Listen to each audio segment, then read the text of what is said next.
Hello, everyone. Sorry for being late, some technical difficulties. Hopefully, my audio is okay.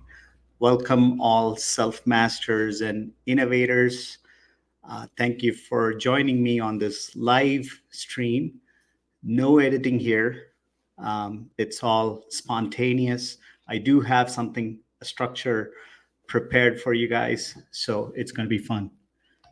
Hopefully, you have fun as much as I have presenting it. Um, and hopefully, my audio is okay. We'll get better over time. All this production should get better over time.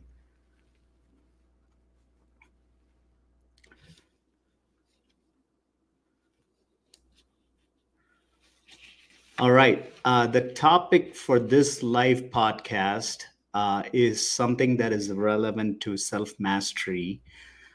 And it's called human performance optimization. Um, it has other names, and we'll go through that, what that means, and what those names may mean for some of you guys. But here's what I want to present on what I mean by human performance optimization. Obviously, it's got something to do with your body and how we as humans are embodied beings, to use a more Aristotelian term. If you're Plato, it's more Platonic forms. What is this? What is the ideal human? What does that look like? So that's more like form. But if you're more a follower of Aristotle, as you guys know, I have a philosophical leaning towards all these approaches. Life is better lived through philosophy, actually, and maybe that's a topic for a different day. But Aristotle followers will actually believe that the soul being the human form, is housed in this body. So once the body is dead, the soul cannot live on its own as a form, so to speak. So this is sort of like, what happens after your death. So in a way, your Aristotle followers would say that we are all embodied beings. So if we, much of this is probably going to take that approach rather than the Platonic forms. Although we certainly have what we may call a soul, or something inner to us, that makes us uniquely us. You and me. You are different from me. So one could argue that my soul is different from your soul, apart from the fact that we have both of us have bodies, with the regular five senses that we experience. Now, the big breakthrough in this, at least for my thinking, came when I approached human performance, with this book, called Power versus Force. Now, in that, I'm going to quickly Google the name of the author. I highly recommend that book. It's David Hawkins. He's also got a great journal. If you want to ever pick that up, it's very thought provoking, and it'll lead to a lot of self reflection if you're into journaling. But David Hawkins' bestseller, Power versus Force, explores this concept of kinesiology. And I just want to put this as a banner on what we're talking about here. So human performance optimization and how that relates to self-mastery. That's what we're talking about now. So in that, he explores something called kinesiology, and what that indicated, those studies of kinesiology. Basically, it's the study of movement. Kinetics means movement, and kinesis means movement in Greek. What that implies is your movement is more powerful when you operate at a higher level of consciousness. And he has in his book a map of consciousness. So there's lower levels of consciousness, such as operating out of fear, operating out of a scarcity mindset. So those are lower levels of consciousness. People still do that, operating in a victim mindset. Those type of things are all lower level of consciousness. The higher level of consciousness, and in between there's like aggressiveness, force, forceful nature, acting out of condescendence, like as if having a superiority complex. And then the higher levels is more when you are more generous, when you're more mentoring and coaching others. And then the highest level, he says, and you would see this throughout history, is acting out of love. And that's the highest level of consciousness one can attain, at least in David Hawkins's book.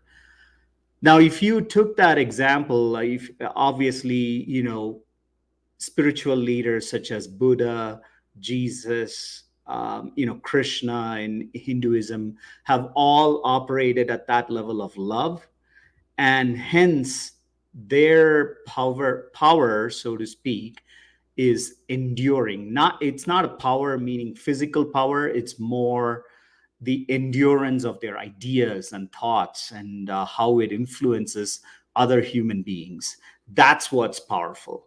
So it is more enduring when you act at that higher level of consciousness. Now, in that book, I don't want to break down the whole book here, but in that book, there is a line that talks about how the body is integrated with the mind, meaning the mind thinks with the whole body. It's not like the mind is just what's in my brain. The mind is actually what's embodied in my whole body, all the way from the top of my head, the tip of my head, to the tip of my toes. So if your body is not aligned with that, with the quality of your mind, there's going to be some, for lack of a better word, perhaps certain optimization that needs to be done in your performance, so that you have that higher level of cognitive quality of thought. So that's what was revelatory, at least for me, in terms of like how the mind thinks with the body. And let's kind of track that further.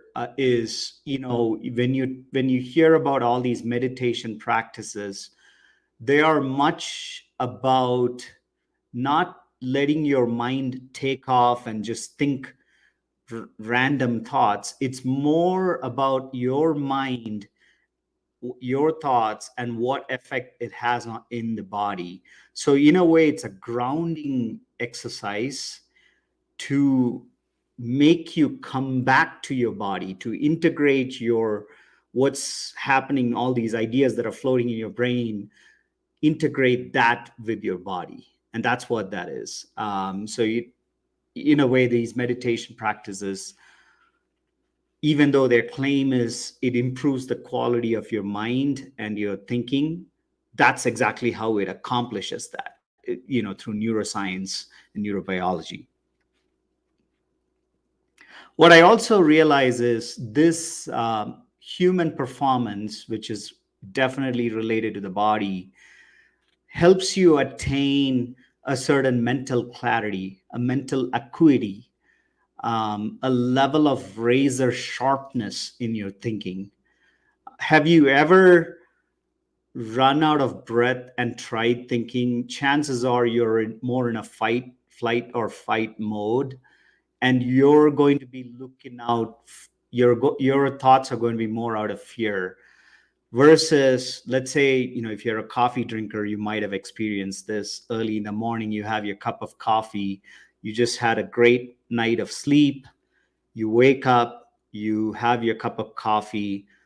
the kind of thinking, the level of thought, the quality of your mind is at its highest. It's at a divine sacred level, for lack of a better word. I'm using those words.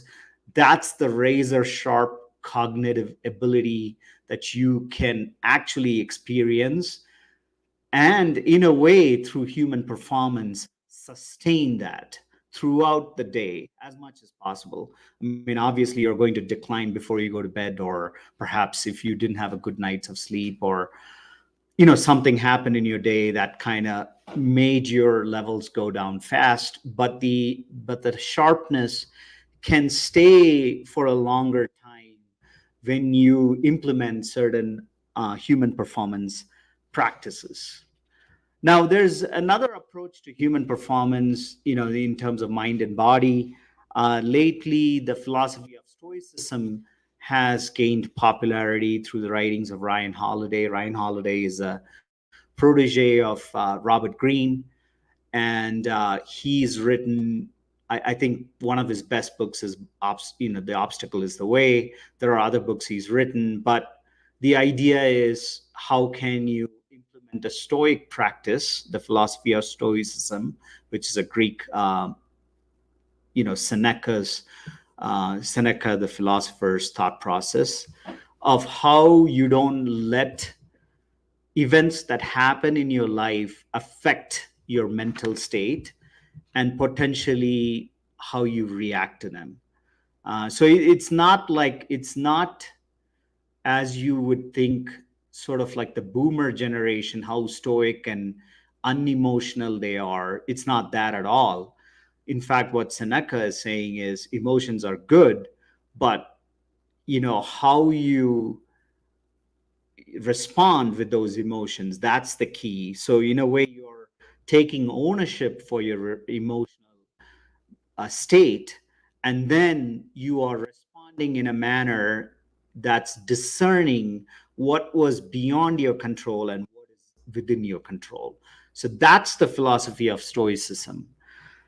In that philosophy, one something that is lacking is, because of our natural state, we do react to our emotional, so if there's a strong emotional state, if somebody really makes you mad, let's say there's, cut you off and flipped you off while you're on the road driving, you're definitely going to react. Either you're going to honk, or you're going to try to go in front of them and flip them off. You're going to do something to really counter that. And chances are, Stoicism really is not much of a help there, because those events happen so fast and so sudden, so unexpected. You don't even see it coming. And that's where a practice of meditation can actually help, because the minute something happens to you, you can literally, in almost like slow motion, feel what your body is doing. And that's where I think the human performance, being in your body, helps a lot. Stoicism does not say anything about being in your body. It says a lot about mental activity. It does not say anything about how that mental activity is connected to your body. And that's where human performance optimization can come in. So we talked a little bit about how the mind thinks with the body, how it's integrated. We talked a little bit about certain mind integration body practices such as meditation. We talked about stoicism, and eventually human performance optimization is one of the tenets. I would argue it's a key tenet within the self mastery. If self mastery were to be an umbrella term, one of the key principles of being a self master, somebody who's mastered himself or herself, is human performance optimization. And I just want to talk a little bit about something that we in this day and age are sort of lacking.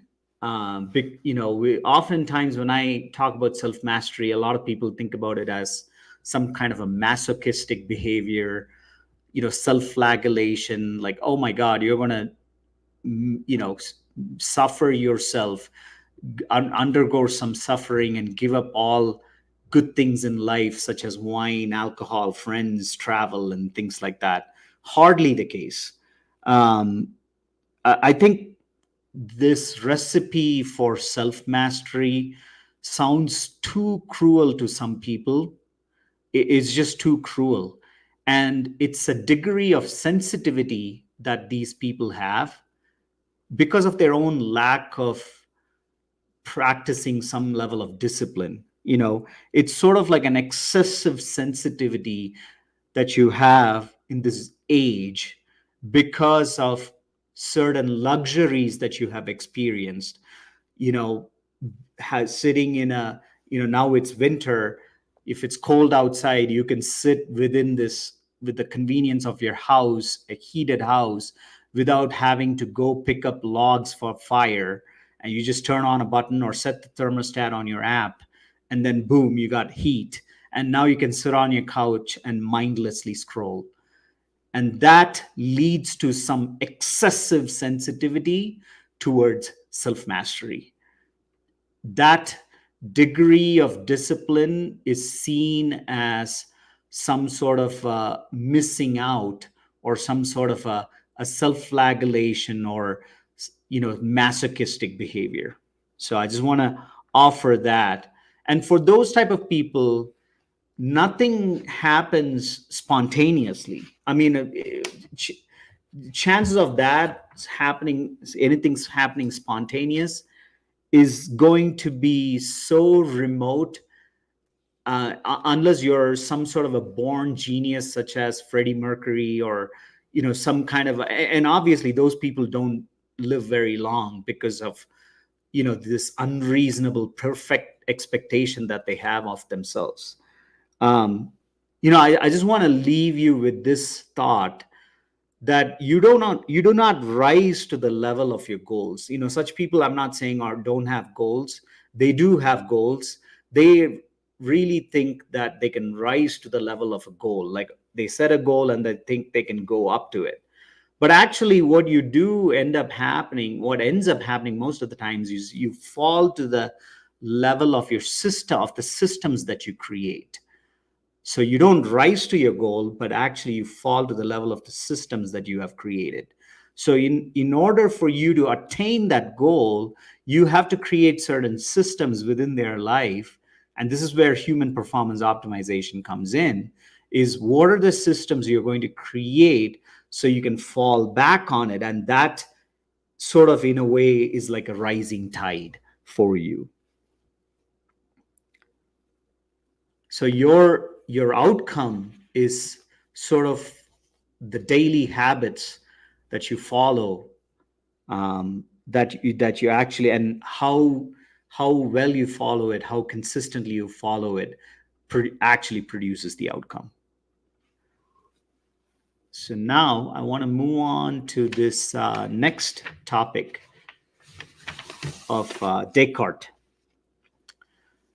This mind-body split again. I think it originated in the thinking of Descartes. How Descartes goes into this philosophical quest of, how do I know I am alive? How do I know I am real? And he asks a series of questions. And if I breathe, there might be a trick that my mind is playing, that I'm breathing. Because in your dreams, you are sort of like you do feel like you're a living person. Perhaps that's a trick. So in a way, he keeps asking that question. And finally, he says, well, I'm lying here and I'm actually thinking about myself. So cogito ergo sum. I think, therefore I am. Now, the problem with that approach is it's splitting the mind and the body. it's almost like because I can think, I am. You never know that, because when you're in your dreams, you're still thinking, and your mind is conjuring up some images. And what, if you ever experienced in a dream that you're dead or being hacked to death by something, some kind of a crazy dream or a nightmare or something that you may be having, um, when you have those dreams, you're really not thinking, you're not in control of your thinking. So one could definitely argue that you are still alive, and you still are part of reality because of your body. So I just want to say that this mind body split happened with Descartes and followers of Descartes, the philosopher Descartes. And I want to say even enlightenment took over some of those principles.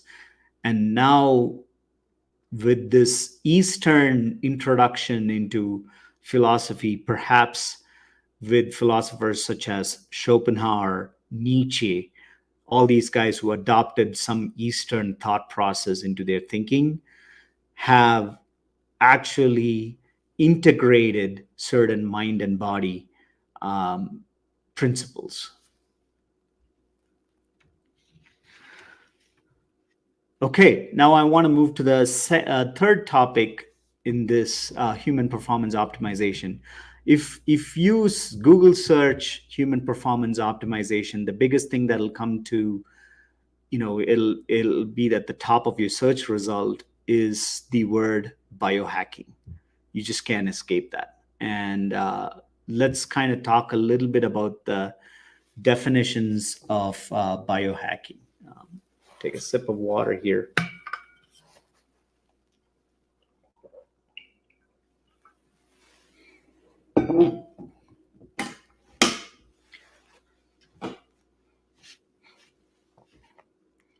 I am also going to allow Q&A in all of these live streams, and I'm going to paste the link to join me on the Q&A. Make sure you have good audio and good video. It is on the comment, and it is also on the private chat. So hopefully, if you're watching this, hit the subscribe button. If you get some value out of this, hit the thumbs up button at the very least. It doesn't cost you anything. I really do appreciate it. And I do have the link.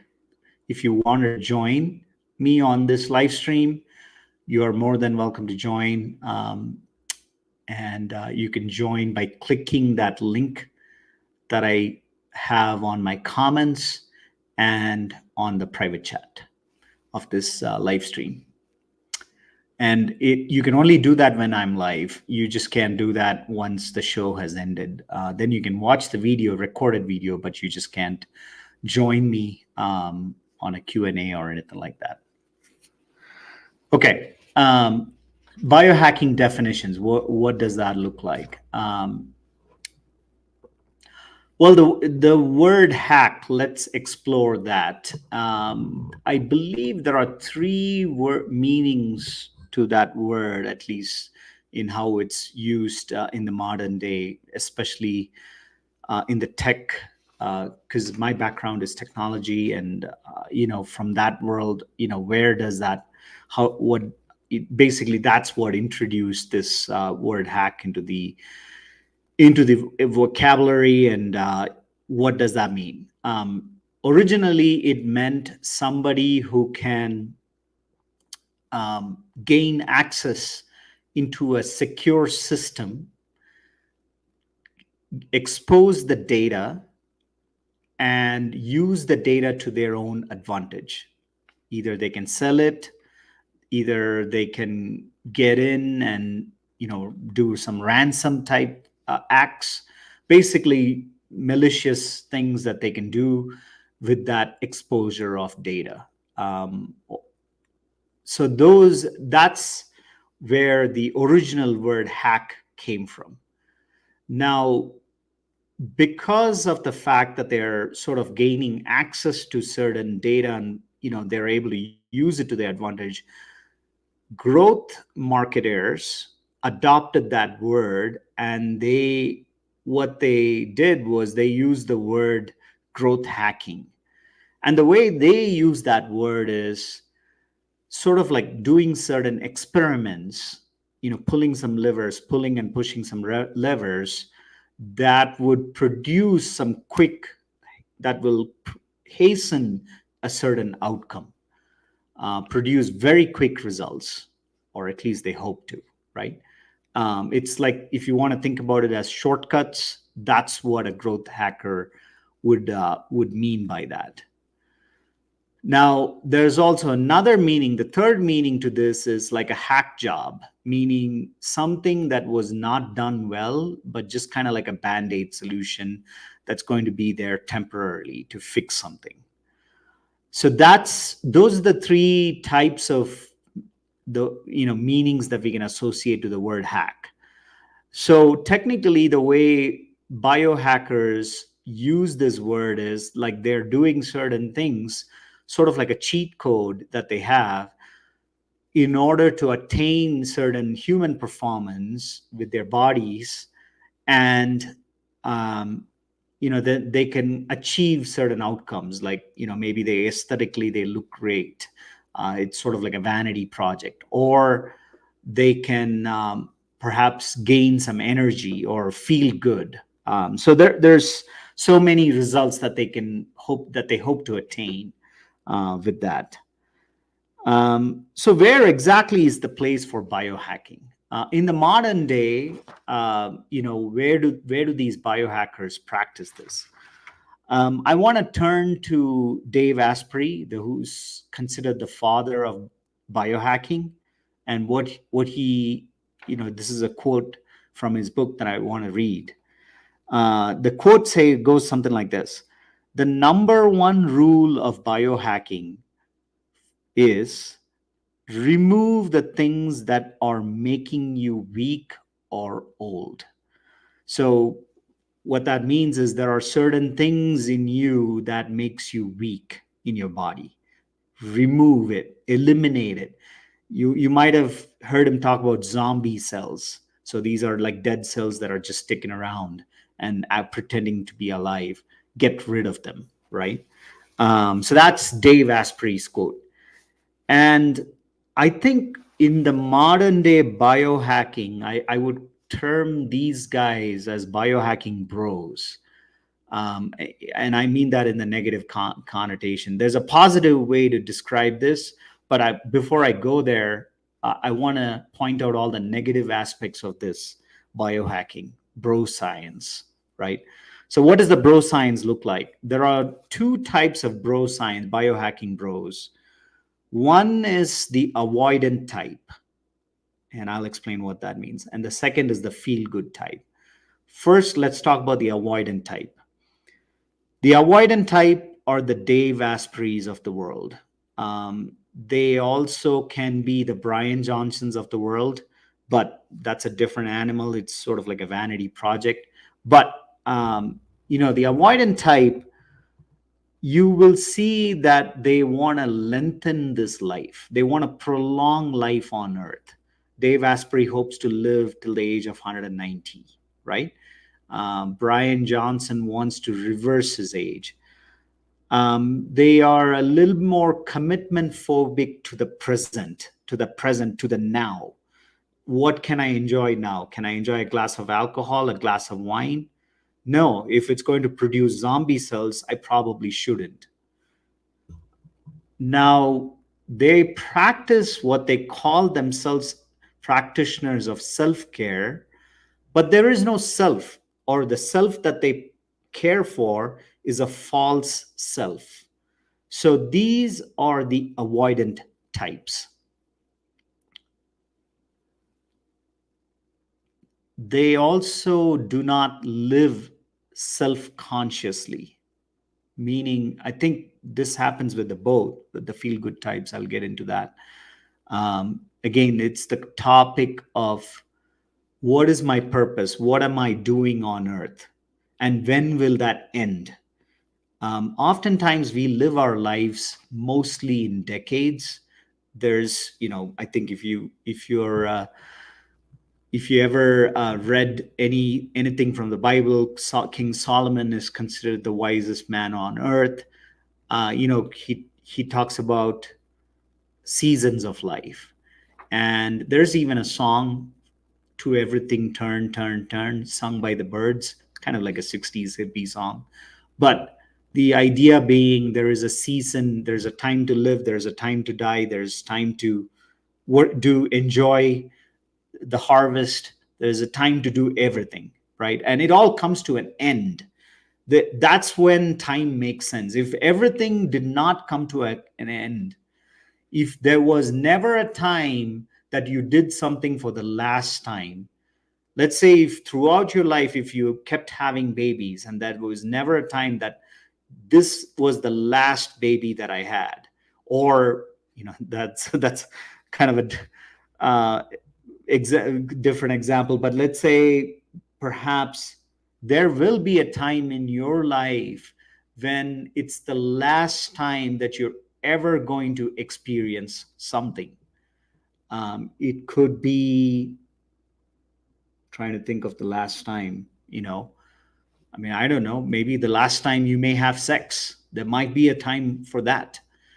So that's what makes it time bound. Everything is within a certain time frame. It comes to an end. And that's what makes us sort of like really, that's what makes, philosophers would argue that's what makes life has meaning because of that. Otherwise, if I can do everything endlessly and prolong it, we just won't find anything valuable at all.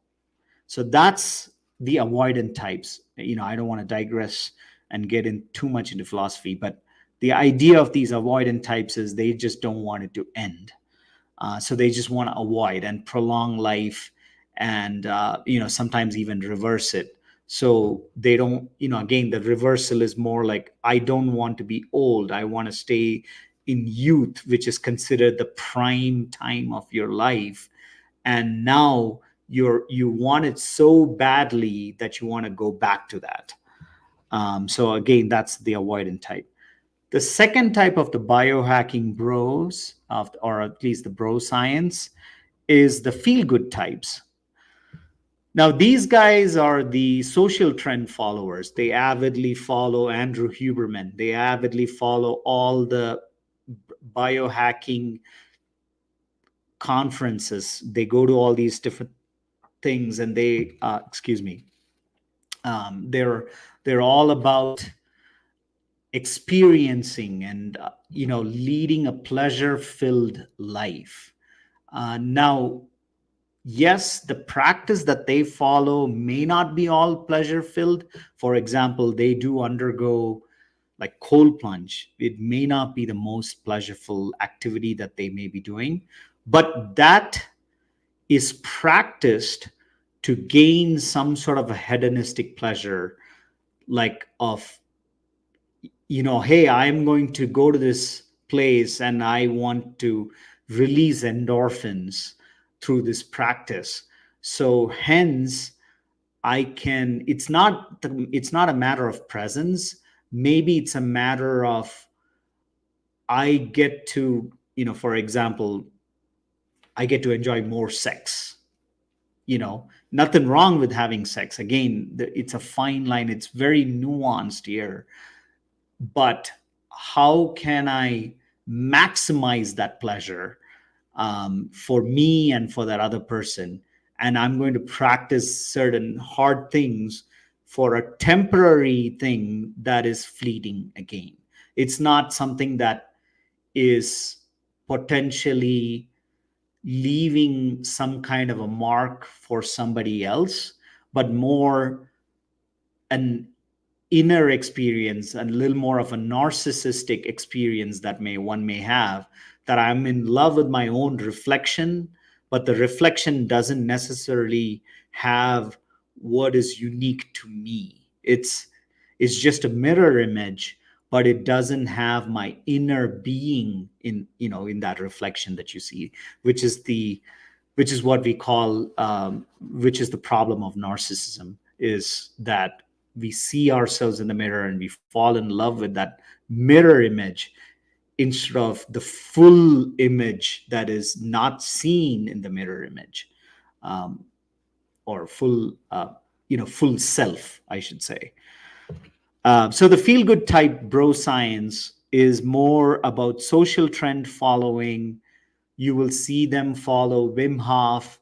They'll admire them, all these guys as like, oh my God, look at that guy. How, like he's a stud, or he's, so and so and masculine or something like that. Like it's more about nothing wrong with all those features, masculine features and feminine features. But I what is there's a fascination and a sort of an obsession to it, right? Of following those social trends, those endorphin releasing feel good activities for pleasure's sake. And the primary motive of giving experience, it's supreme, um, making that the supreme goal, or objective. Uh, Both the avoidant and the feel good type bro science biohackers do not live self consciously. I mean, that's a practice that's just beyond them. I don't know if it's not even an intellectual capability. It's more a conscious level of consciousness, going back to my reference of David Hawkins's book. Now, this is sort of a practice of, I want to quote the philosopher Dean Rickles here. He wrote a book called Life is Short. I would highly recommend everybody reading it. It's just 88 pages. Now, he talks about these sort of biohacking bro science. He calls it the false bulletproofing, named after Dave Asprey's Bulletproof Coffee. There's a flight from life, meaning they're escaping from life to exempt themselves from the law of age and death.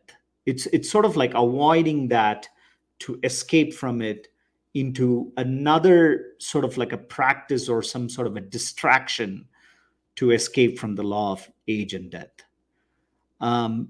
One of the deepest ways philosophers accept life is they accept death.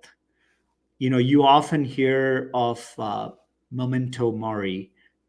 Ryan Holiday talks about this a lot, in his explication of the philosophy of Stoicism. There, he would talk about how you should ponder on your own death. That's precisely what's missing in these biohacking bro science. So that is indeed the problem. And that's what's giving biohacking and human performance optimization a bad name. Now, should we throw the baby with the bathwater? Should we throw the baby with the bathwater? I don't think so. I think there is a place for human performance optimization. There are new things that science is learning about our human bodies, about living healthy, long lives, and being smartly aging. How can we optimize for the season of our lives? And that's what I explore in my LinkedIn blog. And there I talk about acceptable forms of biohacking practice. I am quickly going to go to that and at least give you some bullet points on what I speak there. Again, if you want to join on this, live stream and ask me questions or make a point, comment on this, feel free. I'd love to have you. And the link to that is in the comments of this YouTube video, also on the private chat of this YouTube video. Make sure you have good audio. You could be in your car. It doesn't matter. You can join from anywhere, from your phone. So as long as you have good audio and good internet connection with a good video, that'd be awesome. Okay, so what's the right kind of practice? I asked the questions: should we throw the baby with the bathwater? All biohacking? Should we throw the whole thing away? Not necessarily. The first thing I would say is talking about the different seasons of our lives. I would make this statement. If you want to lead a remarkable life, you have to live many remarkable lives, right? Again, going back to the seasons of your life. You need to have different season, which means each season needs to be remarkable so that you can look back, and then you kind of have to prepare for the upcoming season. So, kind of like how we prepare for the 4 seasons. When it's summer, we bring out the lawnmower. When it's winter, the lawnmower is, winterized or whatever you have to do. And then you bring out the snowblower. So similarly, you have to set the stage for the decade that you are living in. And that's where purpose comes in. What is my purpose for this particular decade? Once you figure that out, you have a set of practices that you can sort of like lay out, as whether it's a set of milestones that you need to have, or perhaps certain levers in your human performance, in your what you need to optimize for, right?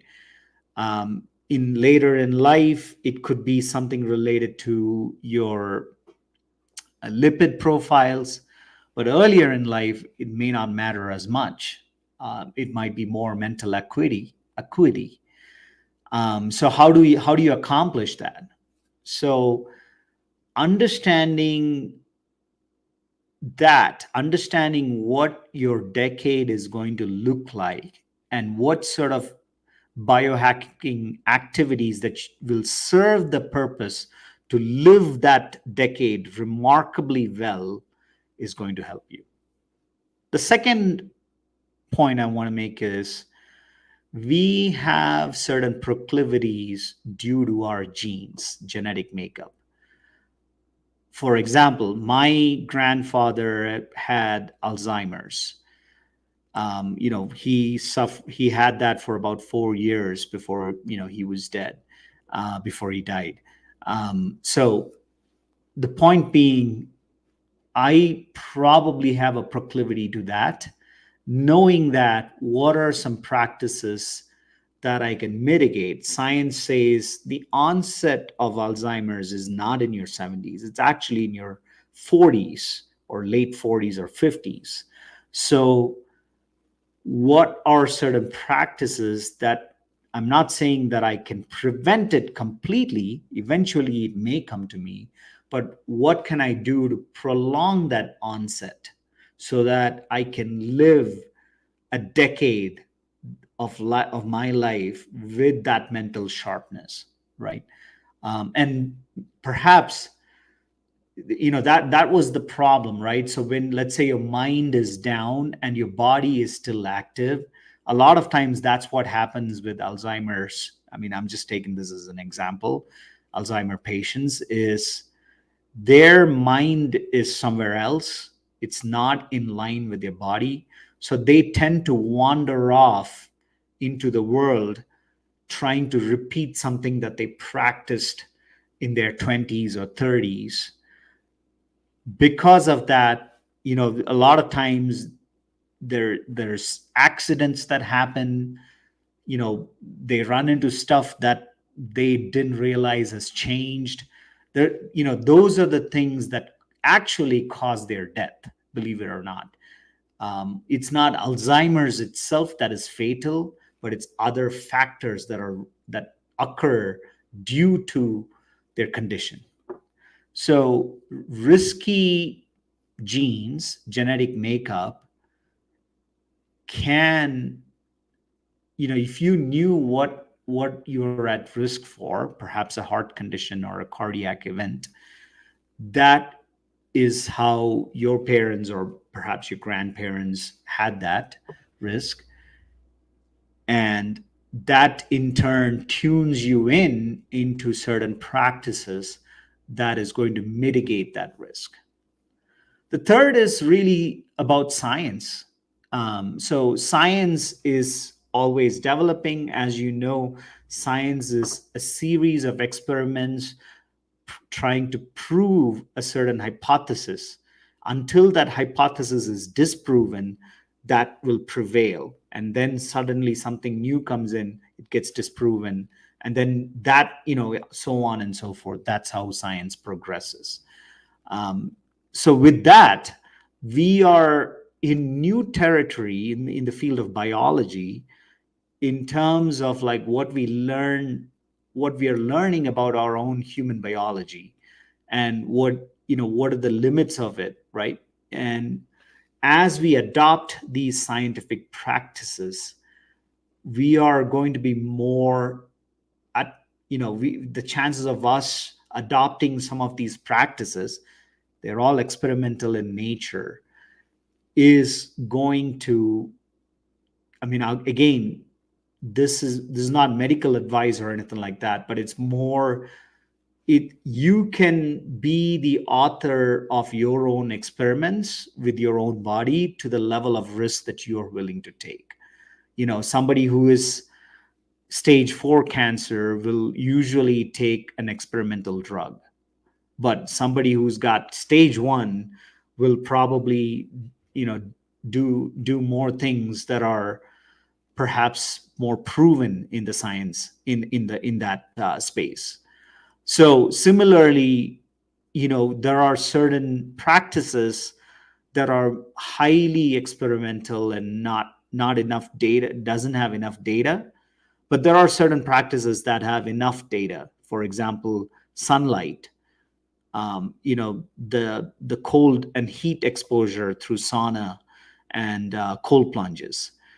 Those type of things have been proven through science over extended periods of experiments. Now, that's not been adopted into the medical industry. Now, if you want to talk about the difference between medical, I think Dr. Peter Attia talks about that in his book Outlive, the difference between Medicine 2.0 and Medicine 3.0. Medicine 3.0 is including some of these experimental practices, adopting them, which Medicine 2.0 has not. Medicine 2.0 is more about treating symptoms once the disease has onset. So, it's more like the underlying disease is visible, made manifest with your symptoms. And Medicine 2.0 is really good at treating those symptoms.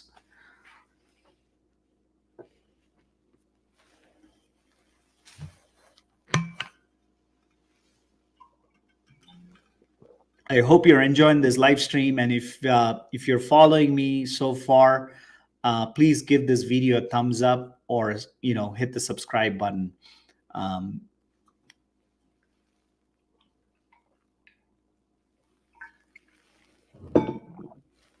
So the word, we want to redefine this word biohacking. The way to redefine it is, in a way, it is a hack, but the hack does not, how should I put it? It's not a replacement, meaning you still have to fitness, you have to train, you have to eat well, you have to eat nutritious food. All of that does not go away. You have to work out. That's the biggest drug that you can take. But on top of that, when you feel like it's not producing the results that you wanted to produce, like you've plateaued, that's where biohacking can potentially sort of enhance and improve that outcome, especially for different decades of your life, especially for different seasons. I mean, again, I like to think about it as decades. You may have your own version of that. It might be a couple of decades for you, or it might be, 5 years. Usually, changes last 10 years. So, that's why I like to think about it as a decade. And I think Peter Attia talks about the marginal decade. I personally don't look at the marginal decade. I mean, it's going to be the same. Like we all want to have age in a healthy manner. We all do not want to be dependents when we are in our 90s. Certainly, we want to lead our own life. That's our ultimate goal. That's the marginal decade. But at the same time, I am more interested in thinking about, like, for each decade, what sort of human performance should I have? The level of mental acuity is what I'm interested in at the moment. So how can I practice that?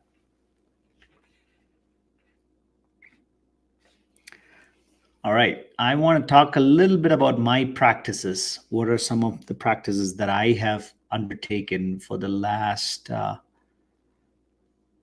want to say 2 years? Um, the first one is I do sunrise walks. I wake up every day. Right now, the sunrise, this is like February 6th, 2024. So sunrise is at 7:11, 7:12 sometimes. But I want to be out there as the sun is coming up. So I'm usually walking between 6:45 to close to 7:10. It's about like 20-minute walk. So sometimes it's earlier, 6:30 to 6:45, but I usually am out there experiencing the sun as it comes up.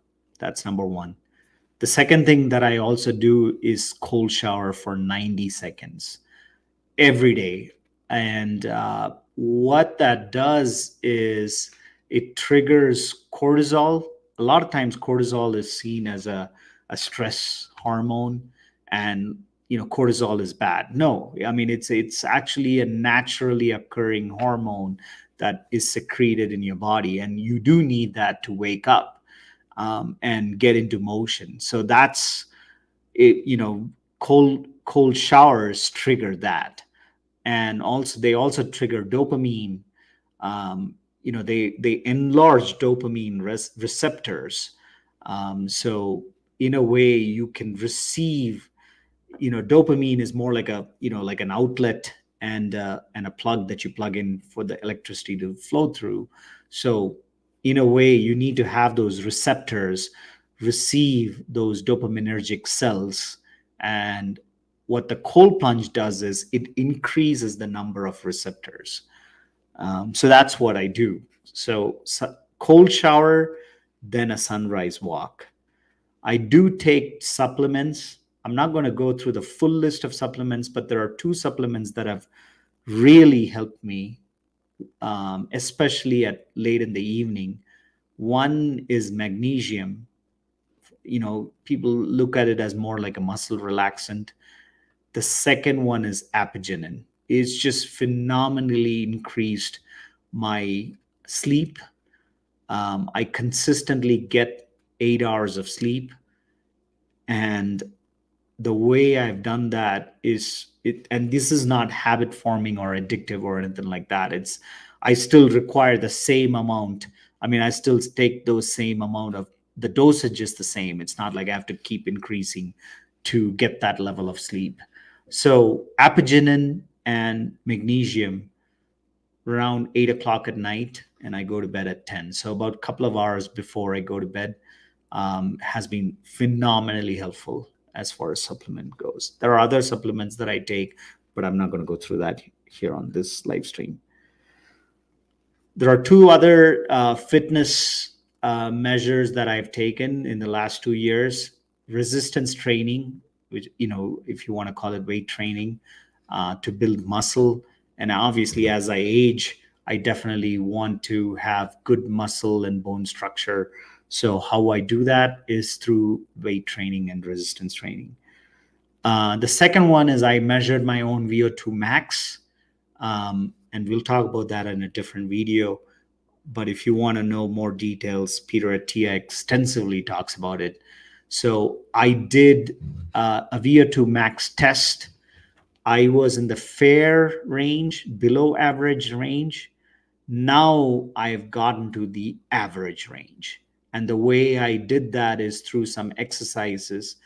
My fitness trainer gave me an exercise plan that I was able to work out. And, I'm on that. And that brought me to this, average for my age.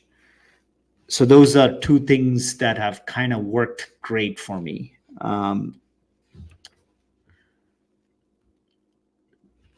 Last one, should it be self-hacking? What is self-hacking? So I mean, a lot of times, I am, whatever I described is a self-hack, but I aligned it more with my own purpose. And there's a reason I'm doing VO2 max training. There's a reason that I'm doing resistance training. It's and at some point I may not increase right now in my resistance training and weight training.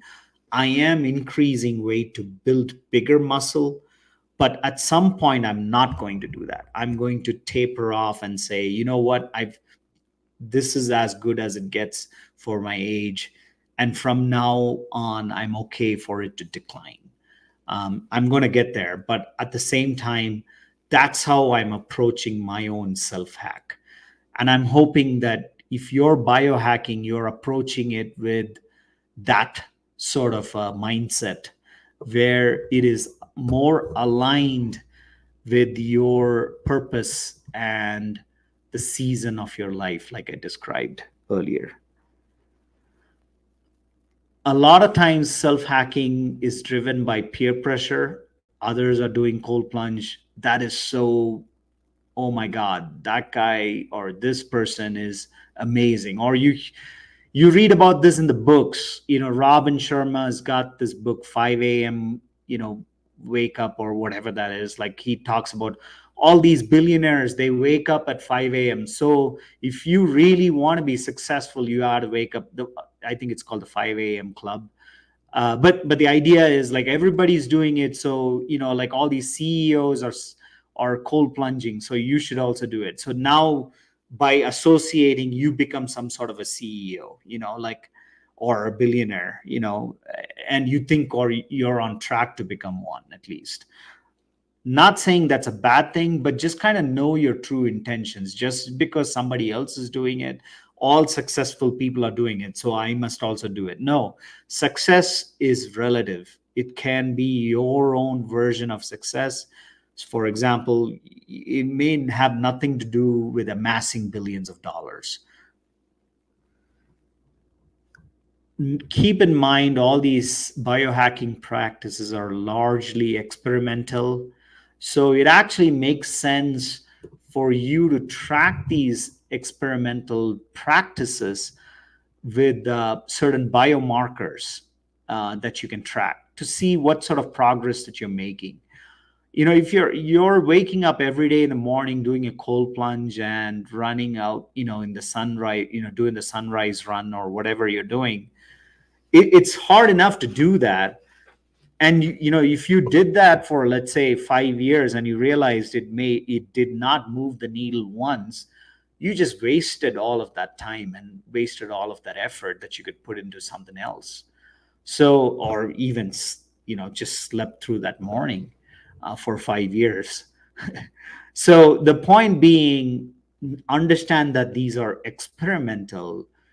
These practices are largely experimental. So in order for you to know whether it's working for you or not, make sure you are looking at certain biomarkers. These biomarkers are done either through testing, like, for example, I talked about the VO2 max tests.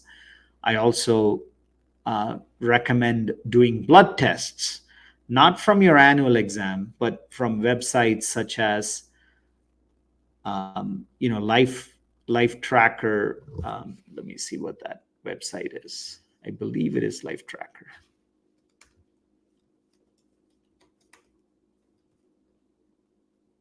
Insight Tracker. Sorry.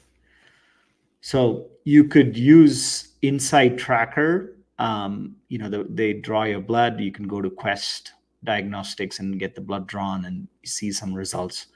And they usually have like plans, like you can do that every 6 months to see how you're making progress. I also interviewed Ryan Lesak from this company that he's found. It's called Realize Me, and he's doing something very similar. Had a great conversation. I highly recommend subscribing to this channel and checking out that podcast. He's building something phenomenal. So highly recommend that. But anyway, the point being, these are very experimental.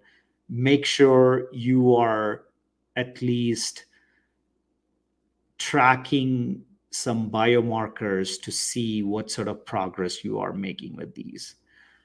So that's about self-hacking. I believe I've approached the topic of human performance optimization from different angles. And, hopefully this live stream is enjoyable. And, I know that this is my first. I'm hoping to do this every other Tuesday, not next Tuesday, but the following Tuesday. The following Tuesday, I'm going to have a guest.